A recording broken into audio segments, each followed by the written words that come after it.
सामाजिक व्यवहारामध्ये मनुस्मृती जाळण्याचा हा सेलिब्रेशन आणि आपल्या महिला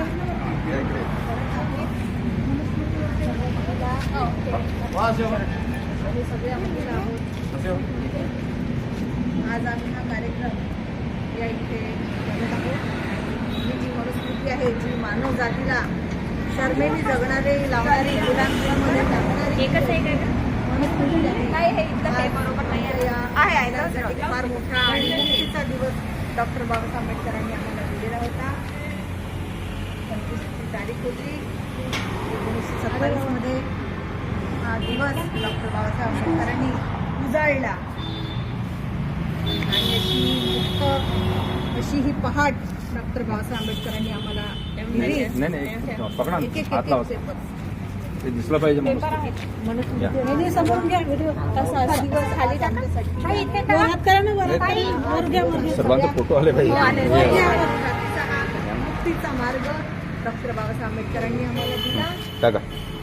भारतीय संविधान चिराई हो, चिराई हो, चिराई हो. भारतीय संविधान चिराई हो, चिराई हो, चिराई हो.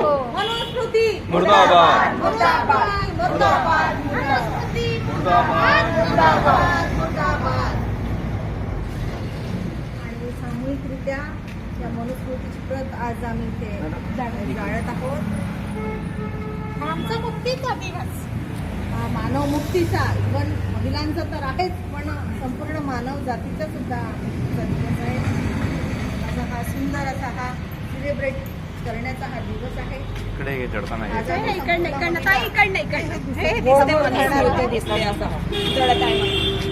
कारण आज आमचा हा खूप मोठा दिवस. अशा प्रकारे या दिवसाची आज आम्ही सुरुवात केलेली आहे आणि सायंकाळपर्यंत विविध ठिकाणी असे उपक्रम ठिकठिकाणी राबवले जात आहेत. मनुस्मृती दहन दिवस चिराई हो, मनुस्मृती दहन दिवस चिराई हो. भारतीय संविधान जिंदाबाद, जिंदाबाद, जिंदाबाद. भारतीय संविधान की क्या पहचान? मानव मानव एक समान. भारतीय संविधान की क्या पहचान? मानव मानव एक समान, भारतीय संविधान की क्या पहचान? मानव मानव एक समान, भारतीय संविधान की क्या पहचान? मानव मानव एक समान. परम पूज्य डॉक्टर बाबासाहेब आंबेडकरांचा विजय असो. जय जय परम पूज्य डॉक्टर बाबासाहेब आंबेडकरांचा विजय असो. जय क्रांतिबा ज्योतिराव फुलेंचा विजय असो. जय क्रांतिबा ज्योतिराव फुलेंचा विजय असो. छत्रपती शाहू महाराजांचा विजय असो. छत्रपती शिवाजी महाराजांचा विजय असो. माता सावित्रीबाईंचा विजय असो. माता सावित्रीबाई फुलेंचा विजय असो. माता रमाईचा विजय असो. मनुस्मृती दहन दिवस चिराई हो, मनुस्मृती दहन दिवस चिराई हो. भारतीय संविधान जिंदाबाद. भारतीय संविधान की क्या पहचान? भारतीय संविधान की क्या पहचान? जय भीम, जय भीम भारत. चला बाबा साहब ये सारी चीजें जो गुलामगिरी की थी उसको नष्ट करने का काम करता नारी को मुक्ति दिलाना. ये समझने वाली बात है कि तमाम षड्यंत्रों से जो गुलामी लादी गई थी महिलाओं के ऊपर से, वहां से उनको महिलाओं को लोग आजाद कराते हैं बाबा साहब 25 दिसंबर 27. वो महिलाएं आजाद हो जाने के बाद में आपके सामने समस्याएं हैं. आप आजाद हो जाने के बाद में अच्छे कपड़े पहन रहे, अच्छा खा रहे, अच्छा पी रहे, अच्छा पढ़ रहे, अच्छे पदों के ऊपर में आप काम कर रहे हो. आज भी अगर हमारे लोगों की शादी होती है तो हमारी महिला यहाँ पे कितने लोग बैठे हो ना, अगर अलमारी खोले तो हमको विचार करना पड़ता है कि ये साड़ी पहनो, ये साड़ी पहनो, ये साड़ी पहनो, विचार करना पड़ता है. किसकी वजह से? बाबा साहब. तो सही मायने में बाबा साहब ने जो हमको इतनी स्वतंत्रता दी है, सारी चीजें अब हर चीज महिला, हमारी महिला हर चीज पुरुषों के बराबरी का दर्जा दिया संविधान के माध्यम. तो आज हम लोग पुरुषों के बराबरी का दर्जा जब हमको मिला हुआ है, क्या सही मायने में महिलाओं से मेरा सवाल है कि हम बाबा साहब को बचाए, हमारी हो या ओबीसी की हो या कोई भी महिला, किसी समाज की महिला है, क्या बाबा साहब को मानती है? नहीं मानती.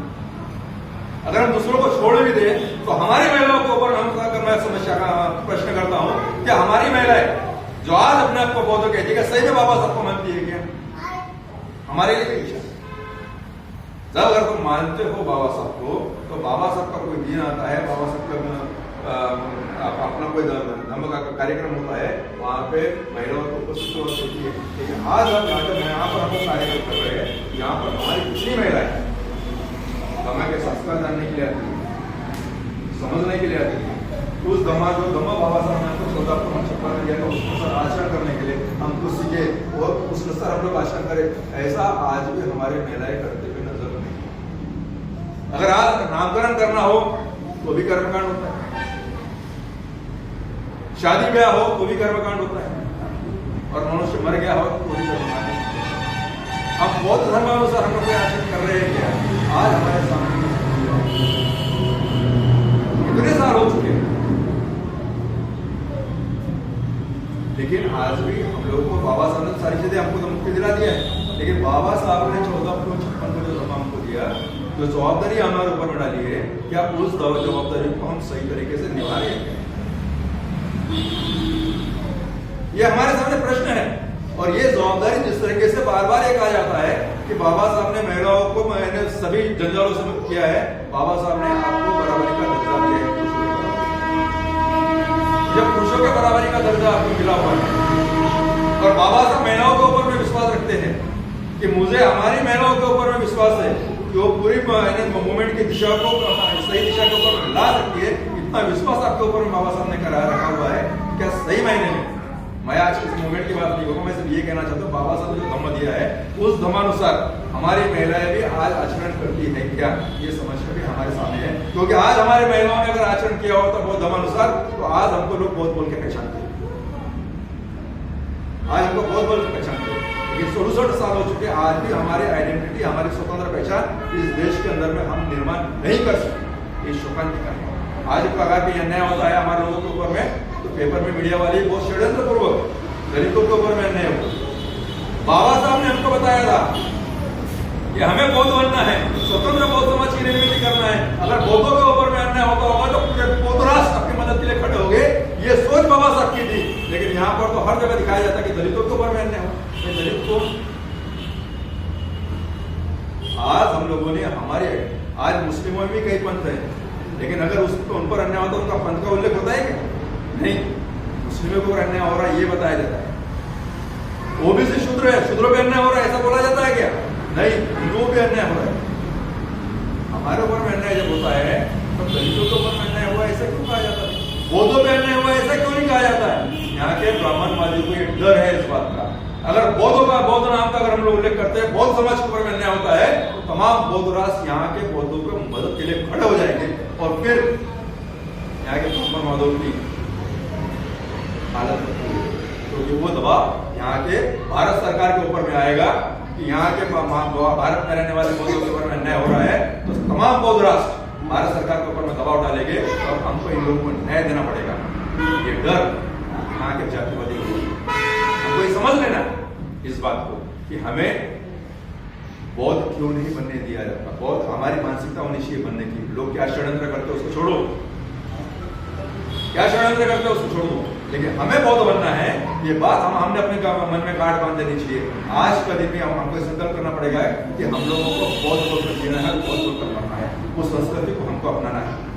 कल तक हमने सारी चीजें किए, हमने अन्य संस्कृति को जिंदा रखा, उनको फैलाया, सारी चीजें किया। आज हमको बौद्ध संस्कृति को फैलाना है, उसको सींचना है, उसको प्रचार प्रसार करना, उसको फैलाना है, बढ़ाना है। और आज ब्राह्मणवादी संस्कृति को हमको अपनाना है और बौद्ध संस्कृति को हमको जीवित करना है। बाबा साहब ने जो किया है, आज उसको सींचने की गलत है, उसको पानी डालने की गलत है, हाथ देने की गलत है, वो आप और हम लोग दे सकते हैं और बौद्ध हमको फैला सकते हैं। स्वतंत्र बौद्ध समाज की निर्मिति में हमारी महिलाओं का बहुत बड़ा योगदान रहेगा, ये मैं अपेक्षा करता हूँ। मैं सिर्फ इतना कहना चाहता हूँ। भाई सुषमा अंदारी जी की बात कर रही थी, कितनी डैशिंग महिला है, और डैशिंग ऐसी नहीं है बनी। वो जब अम्बेडकरी मूवमेंट में थी तब उसको वो चीज सारी चीजें मिली। अम्बेडकरी वाली लोगों ने उसको डैशिंग बनाया, अम्बेडकर वाली लोगों ने उसको वो सुरक्षा प्रदान की। तुम उस तरीके से तुम बात करो, हम तुम्हारे पीछे खड़े। आज विचार करने वाली बात 2009 की घटना को लेकर आज वारकरिया ब्राह्मणवादी लोग उसको इश्यू बना रहे हैं। अगर ये अगर शिवसेना में ले जाती तो ये इश्यू आज भी नहीं उठता। सोचने वाली बात, अम्बेडकर वाले को लोगों को छोड़कर वो शिवसेना में प्रवेश नहीं करती, तो आज ये उसके ऊपर में ये लांछन आज जो लगाए जा रहे हैं ना हिंदू विरोधी, वो आज इसके ऊपर में नहीं लगता। अम्बेडकर मूवमेंट में रहने से इसको बहुत बड़ा कवच मिला हुआ था आज वो यहाँ से। और लोग ये कहते हैं कि सुषमा अंधारे के पीछे हमने अम्बेडकर वाले लोगों ने खड़े रहना चाहिए। क्यों भाई, क्यों खड़े रहना चाहिए उसके पीछे हम लोगों ने? जो अम्बेडकरी मूवमेंट को छोड़ के चली गई उससे हमारा कोई लेना देना। हम उसको देखना है, शिवसेना वाले देखे क्या करना है, वो लोग देखे, उनको मदद करना है करें, नहीं करना है मत करें, वो उनका लोग है। वो हमारे में से गई, विषय खत्म हो चुका है। आज हमारे विश्व में उससे अच्छे काम करने वाली कई महिला है, कई कार्यकर्ता। आप भी सुषमा अंधारे से बढ़कर बन सकती है, वर्षना दाई, विद्यादाई बन सकती है, सुधा ताई है, आप लोगों में से तमाम लोग, मैं ये कहता हूँ उससे बढ़कर हो। और आपने थोड़ा सा इनिशिएटिव लिया तो आपको भी कोई पीछे मुड़ के आपको देखने की गरज नहीं है। अम्बेडकरी लोग हमारे जैसे कार्यकर्ता आप लोगों के साथ में, आपके पीछे हम आपके साथ में कंधे से कंधा मिलाकर काम करने के लिए खड़े। और डैशिंग लो, वो बात करो कि जो जहां भी अन्याय अत्याचार होगा वहां हम लोग जाएंगे। मैंने जाना बंद किया, दलित मुक्ति सेना में था, ना बुलाते हुए मैं खुद जाके पहुंच जाता था, अन्याय अत्याचार होता था वहां पर। लेकिन आप जब मैं खुद होके जाता था तो लोगों की उसको पहचान नहीं जा उसमें उनको ऐसा लगता था कि जबरदस्ती अपने स्टूडेंट के लिए आ रहे हैं, हमारा ऐसा कोई मतलब नहीं होता था, लेकिन हम उनकी मदद के लिए जाते थे। लेकिन आज मैं आपसे ये कह रहा हूँ कि हमें फिर से प्रक्रिया शुरू करनी पड़ेगी, चाहे हमारे ऊपर में, चाहे ओबीसी के ऊपर, किसके ऊपर अन्याय होता होगा, हम लोगों ने उनकी मदद के लिए जाना, उनके लिए लड़ना, अपने समाज के लिए लड़ना, हम खुद होके जाने का हम लोग प्रयास करेंगे, तो आपको वो सारी चीजें मिल सकती है। सुषमा अंधारे को तो लोगों ने बनाया, आपको खुद को बनना है, आपको खुद को बनना है। ये निर्णय हमको लेना पड़ेगा कि मैं खुद किसी से कम नहीं हूं, मैं सावित्री बन सकती हूँ, मैं रमाई बन सकती हूँ। सुषमा अंधारे हमारे बहुत छोटी चीज है, बहुत छोटी चीज है। सावित्री बाई फुले और रमाबाई अगर हम लोग बनते हैं तो उसके लिए कि हम बोलते हैं ना कि हम उसकी बेटी है, अगर हम सावित्री बाई और रमाई की हम बेटी है तो हमारे लिए सुषमा अंधारे कोई मायना नहीं रखती। हमारे सावित्री बाई फुले और रमाई हमारे लिए मायना रखती है। अगर हम उनका उद्देश्य लेकर आगे चलते हैं तो हम किसी से कम नहीं, हम किसी से कम नहीं। हम वो सारी चीजें साझा कर सकते हैं जो औरों को मिली हुई है और औरों को उन्होंने अपने लिए किया है, हम औरों के लिए कर सकते हैं। इतनी ताकत हमारे में है, हम लोगों को वो सारी चीजें करना है। मैं सिर्फ इतना कहना चाहता हूँ, आज मनुस्मृति दान के माध्यम से हम लोगों ने, बाबा साहब ने सारी चीजें हमको दी, सारी चीजें सबको जुल्मों से हमको मुक्त करवाया। हम एहसानमंद है बाबा साहब,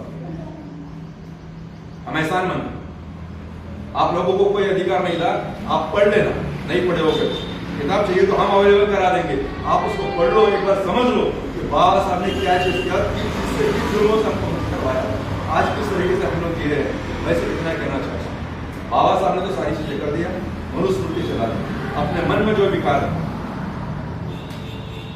आज भी हम लोग देवी देवताओं को मानते होंगे, कर्मकांड करते होंगे, अंधश्रद्धा में पड़े होंगे, ये सारे विकारों को जलाने का समय है आज। मनुस्मृति तो जल चुकी थी, बाबा साहब ने जला दिया था। आज हमारे दिलों में जो चीजें है, जो चीज आज हमको संकल्प लेना है कि मैं ये सारी बुराइयों को नष्ट आज हम कर देंगे। और आज हम बाबा साहब ने जो हमको स्वतंत्र किया, आजाद किया और जो बौद्ध धर्म हमको दिया है, हम सिर्फ बौद्ध धर्म के अलावा, जैसे बाबा साहब बोलते हैं ना, हमको यहाँ पे बोलते बुद्धम शरणम गच्छामि, नत्थि में शरणम मह्यम, बुद्धो में शरणम। हम ये जो बोलते बुद्ध के अलावा हमारी कोई शरण नहीं है। बाबा साहब कहते हैं बुद्ध बाबा साहब, बुद्ध धर्म और संघ के अलावा हमारी कोई शरण नहीं होनी चाहिए, कोई भी नहीं, कोई आवा नहीं, कोई बावा नहीं, कोई नहीं, सिर्फ इनके अलावा, बुद्ध धर्म और संघ के अलावा हमारी कोई शरण नहीं होनी चाहिए। ये संकल्प और आप लोग लेते हो और 22 पत्रिका का पालन करते हुए बौद्ध धर्म के का प्रचार और बौद्ध धर्म के संस्कारों को अपनाते हुए अपने बच्चों को संस्कार देते हो, बिहार में आप लोगों को आना है, ऐसा संकल्प आप लोग करते हो। सही मायने में आज का जो नारी मुक्ति का दिन है, बाबा साहब ने जो मनुष्य जगह हम लोग को आजाद किया, सही मायने में कुछ हमने हासिल किया हुआ ऐसा माना जाएगा। इतना ही कहते हुए